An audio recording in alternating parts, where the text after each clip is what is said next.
ನಮಸ್ತೆ, ನಮಸ್ಕಾರ. ಎಲ್ಲರೂ ಹೇಗಿದ್ದೀರಾ? ಹಿಸ್ಟ್ರಿ ವಿತ್ ಕಾರ್ತಿಕ್ ಚಾನೆಲ್ಗೆ ಸ್ವಾಗತ. ನಾನು ಕಾರ್ತಿಕ್ ರಾಯ್ಕರ್. ಕಳೆದ ತರಗತಿಯಲ್ಲಿ ನಾವು ಹಿಸ್ಟ್ರಿಯನ್ನ ಯಾಕೆ ಓದಬೇಕು ಅಂತ ಜನರಲ್ ಆಗಿ ಡಿಸ್ಕಷನ್ ಮಾತಾಡಿದ್ವಿ. ಇವತ್ತಿನ ತರಗತಿಯಲ್ಲಿ ಇತಿಹಾಸ ಅಧ್ಯಯನದ ಮಹತ್ವ, ಅಂದ್ರೆ ಇತಿಹಾಸವನ್ನ ಸ್ಟಡಿ ಮಾಡೋದ್ರ ಇಂಪಾರ್ಟೆನ್ಸ್ ಏನು ಅನ್ನೋದ್ರ ಬಗ್ಗೆ ನಾವು ಇವತ್ತಿನ ಅಧ್ಯಯನದಲ್ಲಿ ತಿಳ್ಕೊಳ್ಳೋಣ. ಕಂಟಿನ್ಯೂಸ್ ಆಗಿ ಕ್ಲಾಸ್ ಅನ್ನ ಶೂಟ್ ಮಾಡ್ತಾ ಇದ್ದೀನಿ. ಏನಾದ್ರೂ ಪ್ರೊಡಕ್ಷನ್ ಅಲ್ಲಿ ಸ್ವಲ್ಪ ಕ್ಲಾರಿಟಿನೋ ಏನಾದ್ರೂ ಆದ್ರೆ ನಾನು ಕಮೆಂಟ್ ಮೂಲಕ ತಿಳಿಸಿ, ಆಯ್ತಾ? ನಿಮ್ಗೋಸ್ಕರ ಕಂಟಿನ್ಯೂ ಆಗಿ ಒಂದು ಛಲ ಇಟ್ಕೊಂಡು ಕಮಿಟ್ಮೆಂಟ್ ಅಲ್ಲಿ ಕ್ಲಾಸ್ ಮಾಡ್ತಾ ಇದ್ದೀನಿ. ಒಂದಿನ ಬಿಟ್ಟು ಒಂದಿನ ಕ್ಲಾಸ್ ಹಾಕ್ಲಿಲ್ಲ ಅಂದ್ರೂ ಪ್ರಶ್ನೆ ಮಾಡುವಂತ ಸಂಪೂರ್ಣ ಅಧಿಕಾರ ನಿಮ್ಗಿದೆ. ಬನ್ನಿ ತರಗತಿಯನ್ನ ಶುರು ಮಾಡೋಣ. ಇತಿಹಾಸ ಅಧ್ಯಯನದ ಮಹತ್ವ, ತರಗತಿ 4ನೇದು. ಮೂರು ತರಗತಿಯನ್ನು ಹಾಕಿದೀನಿ, ಅಪ್ಲೋಡ್ ಮಾಡಿದೀನಿ. ನೋಡಿಲ್ಲ ಅಂದ್ರೆ ಡಿಸ್ಕ್ರಿಪ್ಷನ್ ಅಲ್ಲಿ ಲಿಂಕ್ ಇದೆ, 3 ನೋಡ್ಕೊಂಡು ಬನ್ನಿ. ಆಮೇಲೆ ಈ ವಿಡಿಯೋನ ನೋಡಿ, ಅಂದ್ರೆ ನಿಮ್ಗೆ ಜಾಸ್ತಿ ಕರೆಕ್ಟ್ ಆಗಿ ಅರ್ಥ ಆಗುತ್ತೆ. ಈಗ ನಿಮ್ಗೆ ನಾನು ಪ್ರಶ್ನೆನ ಕೇಳ್ತೀನಿ, ಓಕೆನಾ? ಇಲ್ಲಿ ನಮ್ ಮುಂದೆ 5 ಮಹಾನ್ ವ್ಯಕ್ತಿಗಳ ಚಿತ್ರ ಇದೆ, ಭಾವಚಿತ್ರ. ಅವ್ರು ಯಾರ್ಯಾರು ಅಂತ ನೀವ್ ಹೇಳ್ಬೇಕು. ಲೈವ್ ಅಲ್ಲಿ ಇದ್ರೆ ನಾನು ನೋಡ್ಬೋದಾಗಿತ್ತು, ಲೈವ್ ನೆಕ್ಸ್ಟ್ ಮಂತ್ ಇಂದ ತಗೊಳ್ತೀನಿ. ಈಗ ಮೊದಲನೇ ಚಿತ್ರದಲ್ಲಿ ಇದ್ದಾರಲ್ಲ, ಅವ್ರ ಹೆಸರೇನು? 2ನೇ ಚಿತ್ರದಲ್ಲಿರೋರ್ ಹೆಸರೇನು? 3ನೇದವ್ರು ಯಾರು? 4ನೇದಲ್ಲಿರೋರು ಯಾರು ಇವರು? 5ನೇದಲ್ಲಿ ಟೋಪಿ ಹಾಕೊಂಡಿರುವಂತಹ ಯುವಕ ಯಾರು? ಕಮೆಂಟ್ ಮಾಡಿ ನನಗೆ ತಿಳಿಸಿ, ಆಯ್ತಾ? ಕರೆಕ್ಟ್ ಆಗಿ ಒಂದು ಸೀರೀಸ್ ಅಲ್ಲಿ ಕಮೆಂಟ್ ಮಾಡಿ ತಿಳಿಸಿ. ಇವ್ರ ಬಗ್ಗೆ ನಿಮ್ಗೆ ಗೊತ್ತಾಗಿದ್ದು ಎಲ್ಲಿಂದ? ಫಿಸಿಕ್ಸ್ ಅಲ್ಲಿ, ಕೆಮಿಸ್ಟ್ರಿಯಲ್ಲಿ, ಮೈಕ್ರೋಬಯಾಲಜಿಯಲ್ಲಿ ಅಲ್ಲ, ಪೊಲಿಟಿಕಲ್ ಸೈನ್ಸ್ ಅಲ್ಲಿ ಅಲ್ಲ. ಇವ್ರ ಬಗ್ಗೆ ನಿಮ್ಗೆ ಮೂಲವಾಗಿ ಗೊತ್ತಾಗಿದ್ದು ಎಲ್ಲಿಂದ? ಇತಿಹಾಸದಿಂದ, ಹಿಸ್ಟ್ರಿಯಿಂದ. ಹಿಸ್ಟ್ರಿ ಅಂದ್ರೆ ಏನು ಅಂತ ನಾನು ಮುಂಚೆನೆ ಹೇಳಿದೀನಿ. ಹಿಸ್ಟ್ರಿ ಯಾಕೆ ಓದಬೇಕು ಅಂತ ಮೊನ್ನೆ ಕ್ಲಾಸ್ ಅಲ್ಲಿ ಡಿಸ್ಕಷನ್ ಮಾಡಿದ್ವಿ ನಾವು. ಇತಿಹಾಸದ ಬಗ್ಗೆ ಯಾರ್ಯಾರು ಏನೇನ್ ಡೆಫಿನೇಷನ್ ಕೊಟ್ಟಿದ್ದಾರೆ ಅಂತ 2ನೇ ಕ್ಲಾಸ್ ಅಲ್ಲೂ ನಿಮ್ಗೆ ಹೇಳಿಕೊಟ್ಟಿದ್ದೀನಿ. ಇವಾಗ ಹೇಳಿ ಇತಿಹಾಸ ಅಧ್ಯಯನದ ಮಹತ್ವ. ಇಲ್ಲಿಂದಾನೇ ಶುರು ಮಾಡೋಣ. ಇವ್ರು ಯಾರು? ಇವ್ರ ಪರಿಚಯ, ಇವ್ರ ಇನ್ಸ್ಪಿರೇಷನ್, ಇವ್ರು ನಮ್ಗೆ ಹೀರೋ, ಇವ್ರು ನಮ್ಗೆ ಐಡಲ್ ಅಂತೆಲ್ಲ ಹೇಳ್ತಿರಲ್ಲ ನೀವು. ಇವ್ರ ಪರಿಚಯ, ಇವರ ಜೊತೆ ನಿಮ್ಮ ಮಾತುಕತೆ, ಪರಿಚಯ ಆಗಿದ್ದು ಎಲ್ಲಿಂದ? ಇತಿಹಾಸದ ಪಠ್ಯಪುಸ್ತಕಗಳಿಂದ ಅಲ್ವಾ? ಇತಿಹಾಸ ಅಧ್ಯಯನದ ಮಹತ್ವ, ಜಾಗತಿಕ ಇತಿಹಾಸ PUC ಫಸ್ಟ್ ಇಯರ್ ಅಲ್ಲಿ ಕೆಲವೊಂದಿಷ್ಟು ಪಾಯಿಂಟ್ಸ್ ಗಳನ್ನ ಕೊಟ್ಟಿದ್ದಾರೆ. ಅದೇ ಪಾಯಿಂಟ್ಸ್ ಗಳನ್ನ ಕವರ್ ಮಾಡೋಣ. ಇದು PUA ವಿದ್ಯಾರ್ಥಿಗಳಿಗೂ ಹೆಲ್ಪ್ ಆಗುತ್ತೆ. ಅದ್ರ ಜೊತೆಗೆ ನಮಗೂ ಇತಿಹಾಸದ ಫಂಡಮೆಂಟಲ್ ಬೇಸಿಕ್ಸ್ ಸ್ಟ್ರಾಂಗ್ ಆಗ್ತಾ ಹೋಗುತ್ತೆ. ಇತಿಹಾಸ ನಮ್ಮ ನೆನಪಿನ ಶಕ್ತಿ. ಇತಿಹಾಸವನ್ನ ಮರೆತವರು ಇತಿಹಾಸವನ್ನ ಸೃಷ್ಟಿಸಲಾರರು. ಏನ್ ಇತಿಹಾಸ ನಮ್ಮ ನೆನಪಿನ ಶಕ್ತಿ? ಇತಿಹಾಸ ನಮ್ಮವ್ರ ಬಗ್ಗೆ, ನಾವು ಏನು, ನಾವು ಹೇಗಿದ್ವಿ, ನಮ್ಮ ಗತಕಾಲ ಹೇಗಿತ್ತು, ನಮ್ಮ ಭೂತಕಾಲದಲ್ಲಿ ಏನೇನ್ ನಡೆದಿತ್ತು ಅನ್ನೋದ್ರ ಬಗ್ಗೆ ನಮ್ಗೆ ತಿಳಿಸೋದು ಯಾವುದು? ಇತಿಹಾಸ. ಅದು ನಮಗೆ ಸ್ಮರಣ ಶಕ್ತಿ, ನಮ್ಮ ನೆನಪಿನ ಶಕ್ತಿ ಇತಿಹಾಸ. ಇತಿಹಾಸ ಓದೋದ್ರಿಂದ ನಮಗೆ ಎಲ್ಲ ವಿಷಯಗಳು ನೆನಪಲ್ಲಿ ಇರುತ್ತೆ. ಯಾವ ಕಾಲದಲ್ಲಿ ಏನಾಯ್ತು, ಇನ್ನೊಂದ್ರಲ್ಲಿ ಏನಾಯ್ತು, ಮತ್ತೊಂದ್ರಲ್ಲಿ ಏನಾಯ್ತು, ಆ ಸಾಮ್ರಾಜ್ಯದಲ್ಲಿ ಏನಾಯ್ತು, ಈ ಸಾಮ್ರಾಜ್ಯದಲ್ಲಿ ಏನಾಯ್ತು, ನಾವೇನಿರ್ಬೇಕು ಅನ್ನೋದು ಒಂದು ಸ್ಮರಣ ಶಕ್ತಿ, ಒಂದು ಅಗಾಧವಾದಂತ ಜ್ಞಾನ ನಮ್ಗೆ ಸಿಗ್ತಾ ಹೋಗುತ್ತೆ. ಇನ್ನು ಇತಿಹಾಸ ಧಾರ್ಮಿಕ ಸಹಿಷ್ಣುತೆಯನ್ನ ಕಲಿಸುತ್ತೆ. ನೋಡಿ, ಸಂತ ಕಬೀರರಾಗ್ಲಿ, ಗುರುನಾನಕರಾಗ್ಲಿ, ಬಸವೇಶ್ವರ, ಅಲ್ಲಮ ಪ್ರಭು, ಅಕ್ಕ ಮಹಾದೇವಿ, ತುಂಬಾ ಶಂಕರಾಚಾರ್ಯರು, ಮಧ್ವಾಚಾರ್ಯರು, ರಾಮಾನುಜಾಚಾರ್ಯರು, ತುಂಬಾ ಜನ ಇದ್ದಾರೆ, ಕನಕದಾಸರು, ಇವರೆಲ್ಲ ಏನ್ ಹೇಳಿದ್ರಿ? ಪಂಥಗಳ ಮಧ್ಯ ಹೋರಾಡಬೇಡಿ, ಜಗಳ ಆಡಬೇಡಿ, ಸಂಘರ್ಷ ಎಲ್ಲ ಮಾಡ್ಕೋಬೇಡಿ. ಮನಸ್ಸಲ್ಲಿ ಪ್ರೀತಿಯ ಬೀಜವನ್ನ ಬಿತ್ತಿದವರು ಸ್ವಾಮಿ ವಿವೇಕಾನಂದರು, ಶಾರದಾದೇವಿ, ರಾಮಕೃಷ್ಣ ಪರಮಹಂಸರು. ಮನಸ್ಸಿನಲ್ಲಿ ಒಂದು ದಿವ್ಯ ಶಕ್ತಿ, ಅವರೆಲ್ಲ ಒಂದು ದಿವ್ಯ ಶಕ್ತಿ ಇತ್ತು. ಸಮಾಜದಲ್ಲಿ ಆಗುವಂತಹ ಈ ಜಾತಿಯ ನಡುವಿನ ಕಲಹ, ಪಂಥಗಳ ನಡುವಿನ ಕಲಹವನ್ನ ಬಿಟ್ಟು ನಾವೆಲ್ಲರೂ ಒಂದು ಅಂತ ಹೇಳಿಕೊಟ್ಟವರು ಇವರೆಲ್ಲ. ಇವ್ರನ್ನ ನಾವು ತಿಳ್ಕೊಳ್ಳೋದು ಇತಿಹಾಸದಿಂದ ಅಲ್ವಾ? ಆದ್ರೂ ನಾವು ಗುದ್ದಾಡ್ತೀವಿ, ಈ ಜಾತಿ, ಆ ಜಾತಿ, ಆ ಪಂಥ, ಈ ಪಂಥ ಅಂತ, ನಿಮ್ಮ ಆ ಮತ, ನಮ್ಮ ಈ ಮತ. ಆದ್ರೆ ಇತಿಹಾಸ ನಮ್ಗೆ ಏನ್ ಹೇಳ್ಕೊಡುತ್ತೆ? ಇತಿಹಾಸದಲ್ಲಿ ಸರಿಯಾಗೇ ಇರುತ್ತೆ. ಇತಿಹಾಸ ನಾವು ತಿಳ್ಕೊಳ್ಳೋದು ಆ ಕಡೆ ಈ ಕಡೆ ಮಾಡ್ಕೊಂಡು ನಮ್ಗೇನ್ ಬೇಕೋ ನಾವು ವಾಟ್ಸಪ್ ಹಿಸ್ಟ್ರಿ ನೋಡ್ಕೊಂಡು ರಿಯಲ್ ಹಿಸ್ಟ್ರಿನ ಮರ್ತು ಹೋಗ್ಬಿಡ್ತೀವಿ. ಓಕೆ, ನೆಕ್ಸ್ಟ್ ಸ್ಲೈಡ್ ಹೋಗ್ಬಿಟ್ಟಿದ್ದು. ಇತಿಹಾಸದಿಂದ ಸ್ಫೂರ್ತಿ ಸಿಗುತ್ತೆ. ಇತಿಹಾಸದಿಂದ ಏನ್ ಸ್ಫೂರ್ತಿ ಸಿಗುತ್ತೆ? ಒಬ್ಬ ಭಗತ್ ಸಿಂಗ್, ನಾನು ಪದೇ ಭಗತ್ ಸಿಂಗ್ ಯಾಕೆ ಹೇಳ್ತೀನಿ, ಬೇರೆ ಎಕ್ಸಾಂಪಲ್ ಭಗತ್ ಸಿಂಗ್ ತಗೊಂಡ್ಬಿಡ್ತೀನಿ. ಭಗತ್ ಸಿಂಗ್ ಬಗ್ಗೆ ನಾವು ಓದ್ತೀವಿ, ಸ್ಫೂರ್ತಿ ಹೆಂಗಾಗುತ್ತೆ ನಮಗೆ? ಆತನ ಜೀವನ, ಅವ್ರು ಹೇಗೆ ತಮ್ಮ ಬಾಲ್ಯವನ್ನ, ತಮ್ಮ ಯೌವನಾವಸ್ಥೆಯನ್ನ ಕಳೆದ್ರು. ಅವರು ವಾಟ್ಸಪ್ ಅಲ್ಲಿ ಸ್ಟೇಟಸ್ ಹಾಕಿ, ಇನ್ಸ್ಟಾಗ್ರಾಮ್ ಅಲ್ಲಿ ಸ್ಟೋರಿ ಹಾಕಿ ತಮ್ಮ ಅಮೂಲ್ಯವಾದಂತ ಜೀವನವನ್ನ ತ್ಯಾಗ ಮಾಡಿದ್ರ? ಇಲ್ಲ.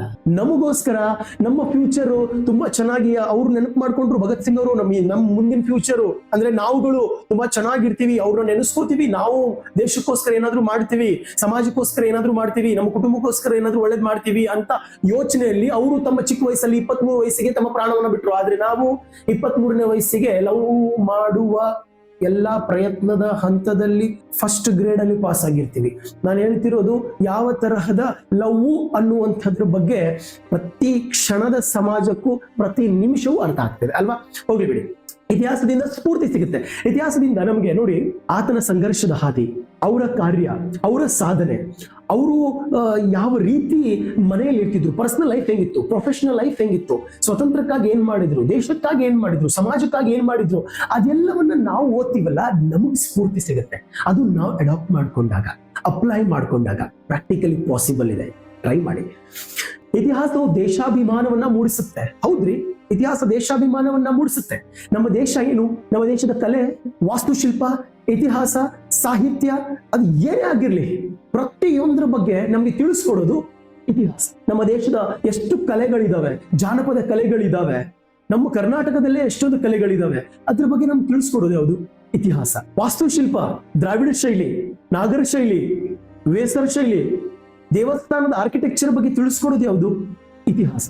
ವಿಜ್ಞಾನ, ಅದರಲ್ಲಾಗುವಂತಹ ಬದಲಾವಣೆಗಳು, ಅದೆಲ್ಲ ಇತಿಹಾಸ ಹೇಳ್ಕೊಡುತ್ತೆ. ತಂತ್ರಜ್ಞಾನದಲ್ಲಿ ಆ ಟೈಮಲ್ಲಿ ಏನಾಗಿತ್ತು, ಇತಿಹಾಸ ಹೇಳ್ಕೊಡುತ್ತೆ. ಇತಿಹಾಸ ಪ್ರತಿಯೊಂದು ನಮ್ಮ ದೇಶ ನನ್ನ ದೇಶ ಅಂತ ಫೀಲ್ ಪ್ರೌಡ್ ಮಾಡಿಸೋದು ಇದೇ ಹಿಸ್ಟ್ರಿ ಅಲ್ವಾ. ನಮ್ಮ ಚರಿತ್ರೆನ ಓದಿದಾಗ ನಮ್ಗೆ ಅನ್ಸುತ್ತೆ ನಾವು ಹೆಂಗೆ ಯಾವೆಲ್ಲ ಕಷ್ಟಗಳನ್ನ ದಾಟಿ ಬಂದಿದ್ದೀವಿ, ಅವಾಗ ನಮ್ಮಲ್ಲಿ ರಾಷ್ಟ್ರೀಯತೆ ಬೆಳೆಯುತ್ತೆ. ನಾವು ಈ ದೇಶದವರು, ನಮ್ಮ ಪೂರ್ವಜರು ಇಷ್ಟೊಂದು ಕಷ್ಟಪಟ್ಟಿದ್ದಾರೆ, ಅವ್ರನ್ನ ನೆನೆಸ್ಕೊಳ್ತೀವಿ ನಾವು ಅಲ್ವಾ. ಇತಿಹಾಸ ಸಮಾಜ ವಿಜ್ಞಾನದ ಪ್ರಯೋಗಾಲಯ. ಇತಿಹಾಸ ಸಮಾಜ ವಿಜ್ಞಾನದ ಪ್ರಯೋಗಾಲಯ, ಇದರದ ಅರ್ಥ ಏನು? ಸಮಾಜ ವಿಜ್ಞಾನದಲ್ಲಿ ಏನೇನು ಓದ್ತೀವಿ ನಾವು? ರಾಜ್ಯಶಾಸ್ತ್ರ, ಭೂಗೋಳಶಾಸ್ತ್ರ, ಸಮಾಜಶಾಸ್ತ್ರ, ಇವೆಲ್ಲದಕ್ಕೂ ಒಂದು ಆಧಾರ, ಒಂದು ಬೇಸ್ಮೆಂಟ್, ಒಂದು ರೂಟ್ ಅಂತ ಇದ್ರೆ ಅದು ಇತಿಹಾಸ. ಹಾಗಾಗಿ ಇತಿಹಾಸ ಇದೆಲ್ಲಾ ಸಬ್ಜೆಕ್ಟ್ಗಳಿಗೂ ಒಂದು ಪ್ರಾಕ್ಟಿಕಲ್, ಒಂದು ಏನು ಲ್ಯಾಬ್ ಇದ್ದಂಗೆ ಅಂತ ಹೇಳುತ್ತೆ ಈ ಪಾಯಿಂಟ್. ಇತಿಹಾಸ ಮೌಲ್ಯಗಳನ್ನ ಕಲಿಸುತ್ತೆ. ಇತಿಹಾಸ ನಮ್ಗೆ ಎಥಿಕ್ಸ್, ಗುಣಗಳನ್ನ ಕಲಿಸುತ್ತೆ. ಯಾವ ಮೌಲ್ಯಗಳನ್ನ ಕಲಿಸುತ್ತೆ? ಶಾಂತಿ, ಕ್ರಾಂತಿ, ಸೌಹಾರ್ದತೆ, ಸಮಾನತೆ, ಸ್ವಾತಂತ್ರ್ಯತೆ, ಭ್ರಾತೃತ್ವತೆ. ಈ ಭ್ರಾತೃತ್ವ ಇದೆಲ್ಲ ಕಲಿಸೋದು ಇತಿಹಾಸ ಅಲ್ವೇನ್ರಿ? ಆದ್ರೂ ನಮ್ಗೆ ಇತಿಹಾಸ ಬೋರಿಂಗ್ ಸಬ್ಜೆಕ್ಟ್. ಡೈರೆಕ್ಟ್ಲಿ ಇಂಡೈರೆಕ್ಟ್ಲಿ ಇತಿಹಾಸ ನಮ್ಮ ಮೇಲೆ ತುಂಬಾ ಇಂಪ್ಯಾಕ್ಟ್ ಮಾಡಿರುತ್ತೆ. ಆದ್ರೆ ನಾವು ಇತಿಹಾಸ ಬೋರಿಂಗ್ ಅಂತ ಇರುತ್ತೆ. ಈ ಇತಿಹಾಸ ಪ್ರತಿದಿನ ಪ್ರತಿ ಕ್ಷಣವೂ ನಮ್ಮ ಜೀವನದಲ್ಲಿ, ನಮ್ಮ ಪರ್ಸನಾಲಿಟಿಯಲ್ಲಿ ಒಂದು ಹೊಸ ವ್ಯಾಲ್ಯೂನ ಆಡ್ ಮಾಡ್ತಾ ಇರುತ್ತೆ. ಅದಕ್ಕೋಸ್ಕರ ಇತಿಹಾಸವನ್ನ ಓದ್ಬೇಕು. ಇತಿಹಾಸ ಎಷ್ಟು ಮಿಸ್ಟ್ರಿ, ಎಷ್ಟು ಕ್ಯೂರಿಯಾಸಿಟಿ ಬೇಸ್ಡ್ ಸಬ್ಜೆಕ್ಟ್ ಅಂದ್ರೆ, ಇತಿಹಾಸವನ್ನ ನೀವು ಒಂದು ಪುಟವನ್ನ ತೆಗಿಬೇಕಾದ್ರೆ ನಿದ್ದೆ ಅಂತ ತೆಗೆದ್ರೆ ಅದು ನಿದ್ದೆನೆ ಬರುತ್ತೆ. ನೀವು ಮೊಸರನ್ನ ತಿಂದು ಇತಿಹಾಸ ಎಷ್ಟು ಇಂಟ್ರೆಸ್ಟಿಂಗ್ ಅಂದ್ರೆ ನಿಮ್ಗೆ ದೇವರಾಣಿಗೂ ನಿದ್ದೆ ಬರಲ್ಲ ಮೊಸರನ್ನ ತಿಂದ್ರು. ಇತಿಹಾಸ ನಿಮ್ಮ ದೃಷ್ಟಿಯನ್ನ ವಿಸ್ತರಿಸುತ್ತೆ. ದೃಷ್ಟಿ ಅಲ್ಲ, ದೃಷ್ಟಿಕೋನವನ್ನ. ದೃಷ್ಟಿ ಅಂದ್ರೆ ಇದು, ದೃಷ್ಟಿಕೋನ ಅಂದ್ರೆ ನಾವು ನೋಡುವಂತ ಜಗತ್ತು. ಕನ್ನಡಕ, ಕಪ್ಪು ಕನ್ನಡಕ ಹಾಕೊಂಡ್ರೆ ಜಗತ್ತೆಲ್ಲ ಕಪ್ಪು ಕಾಣುತ್ತೆ, ಕೆಂಪುದ ಹಾಕೊಂಡ್ರೆ ಕೆಂಪುದ ಕಾಣುತ್ತೆ. ವಿದೇಶದ ಕನ್ನಡಕವನ್ನ ಈ ದೇಶದಲ್ಲಿ ಹಿಂಗ್ ಹಾಕೊಂಡ್ರೆ ನಮ್ಗೆಲ್ಲರೂ ವಾವ್, ಅದೇ ಎಷ್ಟು ಚೆನ್ನಾಗಿದೆ ಅಲ್ಲ, ಎಷ್ಟು ಬೆಳ್ಳಗಿದಾರಲ್ಲ, ಅವ್ರ ಬಟ್ಟೆ ನೋಡಿ ಎಷ್ಟು ಚೆನ್ನಾಗಿದೆಯಲ್ಲ ಅಂತ ಅನ್ಸುತ್ತೆ. ನಮ್ಮ ದೇಶದ ಕನ್ನಡಕ ಹಾಕೊಂಡು ನಾವು ನಮ್ಮತನ ಅನ್ನೋದು ನೋಡಿದ್ರೆ ನಮ್ಮ ದೇಶದ ದೃಷ್ಟಿಕೋನ ತೆರಿತಾ ಹೋಗುತ್ತೆ. ದೃಷ್ಟಿಕೋನ ಅಂದ್ರೆ ನಾವು ಹೆಂಗ ವಸ್ತುವನ್ನ ನೋಡ್ತೀವಿ, ನಾವು ಹೆಂಗ ದೇಶವನ್ನ ನೋಡ್ತೀವಿ, ನಾವು ಹೆಂಗ ಸಮಾಜವನ್ನ ನೋಡ್ತೀವಿ, ನಾವು ಹೆಂಗ ಕುಟುಂಬವನ್ನ ನೋಡ್ತೀವಿ.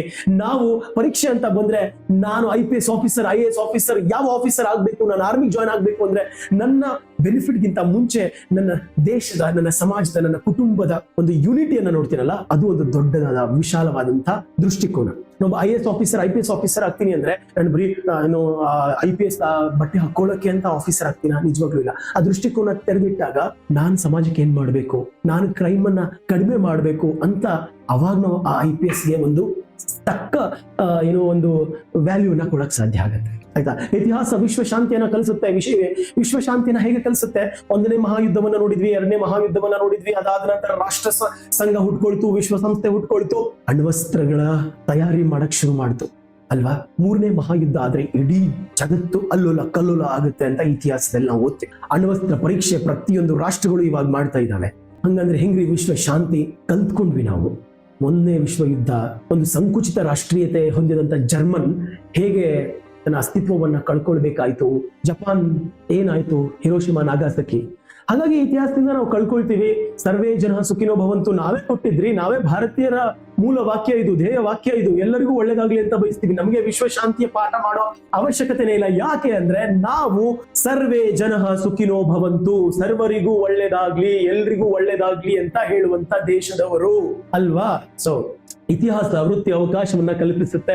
ವೃತ್ತಿ ಅವಕಾಶ ಅಂದ್ರೆ ಇತಿಹಾಸ ಓದೋದು, ಕಾಂಪಿಟೇಟಿವ್ ಎಕ್ಸಾಮ್ಸ್ಗೆ ನೀವು ಓದ್ತೀರಾ, ಇತಿಹಾಸ ಓದಲೇಬೇಕು. ಇತಿಹಾಸದಿಂದ ನಿಮ್ಗೆ 20-30% ಕ್ವಶನ್ಸ್ ಕೇಳ್ತಾರೆ. ಹಾಗಾಗಿ ಇತಿಹಾಸ ಓದಿದ್ರೆ ನಿಮ್ಗೆ ಜಾಬ್ ಸಿಗುತ್ತೆ. ಇತಿಹಾಸ ಯಾವುದೇ ಕಾಂಪಿಟೇಟಿವ್ ಎಕ್ಸಾಮ್ ಇರಲಿ, ಅದು ಸೆಂಟ್ರಲ್ ನಡೆಸೋದಾಗಿರ್ಲಿ, ಸ್ಟೇಟ್ ನಡೆಸೋದಾಗಿರ್ಲಿ, ಯಾವುದೇ ಆರ್ಮಿ ಎಕ್ಸಾಮ್ ಆಗಿರ್ಲಿ, ಲೋಕಲ್ ಎಕ್ಸಾಮ್ ಆಗಿರ್ಲಿ, ಲೋಕಲ್ ಗವರ್ಮೆಂಟ್ ಎಕ್ಸಾಮ್ ಆಗಿರ್ಲಿ, ಪ್ರತಿಯೊಂದು ಪರೀಕ್ಷೆಯಲ್ಲೂ ಕೂಡ ಇತಿಹಾಸ ತುಂಬಾ ಮುಖ್ಯ.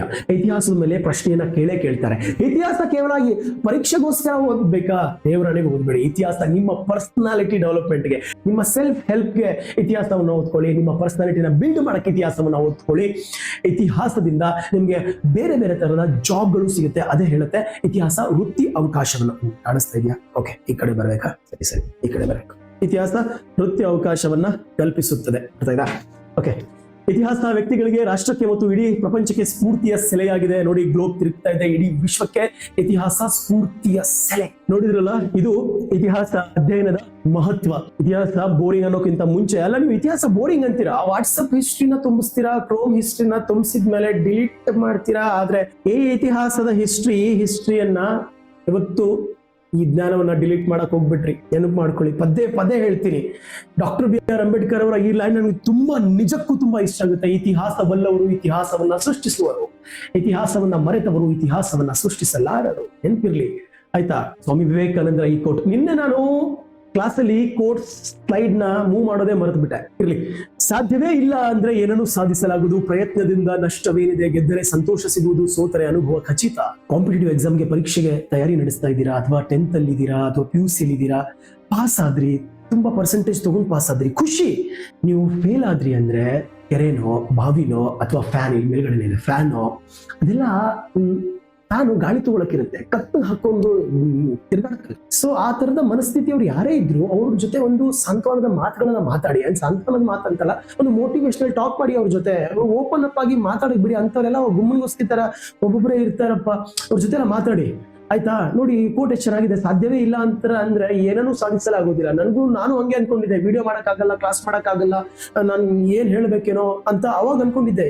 ಇವಾಗ ಸಾಧ್ಯ ಇದೆ ಅಂತ ಡೈಲಿ ನನ್ನ ಜೊತೆ ನಾನು ಮಾತಾಡ್ತೀನಿ. 1-2 ನಿಮಿಷ ಸಾಧ್ಯ ಆಗುತ್ತೆ. ನಿಮ್ ಜೊತೆ ಕ್ಲಾಸ್ ಅಲ್ಲಿ ಮಾತಾಡ್ತೀನಿ, ಖುಷಿ ಆಗುತ್ತೆ. ಫ್ಯೂಚರ್ ಆಫೀಸರ್ಸ್, ನನ್ನ ಸ್ಟೂಡೆಂಟ್ಸ್ಗಳು ಅಂತ ಹೇಳಕ್ಕೆ ಅಲ್ವಾ? ಸಾಧ್ಯ ಇದೆ ಅಂದ್ರೆ ಎಲ್ಲನೂ ಸಾಧ್ಯ ಇಲ್ಲ ಅಂದ್ರೆ ಏನು ಸಾಧಿಸಕ್ ಆಗಲ್ಲ ಅಂತ ಹೇಳ್ತಾರೆ ಸ್ವಾಮಿ ವಿವೇಕಾನಂದರು. ಪ್ರಯತ್ನದಿಂದ ನಷ್ಟ ಏನಿದೆ? ಪ್ರಯತ್ನ ಪಡೋದ್ರಲ್ಲಿ ತಪ್ಪೇನಿದೆ ರೀ? ಪಾಸ್ ಆಗ್ತೀವೋ ಫೇಲ್ ಆಗ್ತೀವೋ, ಟ್ರೈ ಅಗೇನ್. ನಾವು ಒಂದಲ್ಲ ಒಂದಿನ ಸಕ್ಸಸ್ ಆಗೇ ಆಗ್ತೀವಿ. ಮೋಟಿವೇಶನ್ ಅನ್ನೋದು ಬರೀ ಕೋರ್ಸ್ ಗಿಡ್ಸ್ ಓದಿದ್ರೆ ಮೋಟಿವೇಶನ್ ಸಿಗಲ್ಲ. ನಮ್ಮ ಕಷ್ಟದಿಂದಾನೇ ನಮ್ ಮೋಟಿವೇಶನ್. ಅದಕ್ಕಿಂತ ಬೆಸ್ಟ್ ಮೋಟಿವೇಶನ್ ಜಗತ್ತಲ್ಲಿ ಯಾವ್ದಿಲ್ಲ. ನಮ್ ಕಷ್ಟನೇ ನಮಗೆ ಬೆಸ್ಟ್ ಮೋಟಿವೇಶನ್. ಆ ಕಷ್ಟ ಪರಿಹಾರ ಆಗ್ಬೇಕಂದ್ರೆ ನಾವು ಕೆಲಸ ಮಾಡ್ಬೇಕಾಗುತ್ತೆ ಅಲ್ವಾ? ಗೆದ್ರೆ ಸಂತೋಷ ಸಿಗುತ್ತೆ, ಸೋತ್ರೆ ಅನುಭವ ಸಿಗುತ್ತೆ. ನೆಕ್ಸ್ಟ್ ಟೈಮ್ ಮತ್ತೆ ಟ್ರೈ ಮಾಡ್ತೀವಿ ಅಲ್ವಾ? ಇದಿಷ್ಟು ಈ ತರಗತಿಯ. ಮುಂದಿನ ತರಗತಿ ತುಂಬಾ ಇಂಟ್ರೆಸ್ಟಿಂಗ್ ಆಗಿರುತ್ತೆ.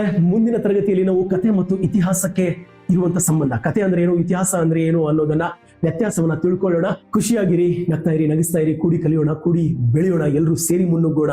ಮತ್ತೆ ಸಿಗೋಣ. ಜೈ ಹಿಂದ್.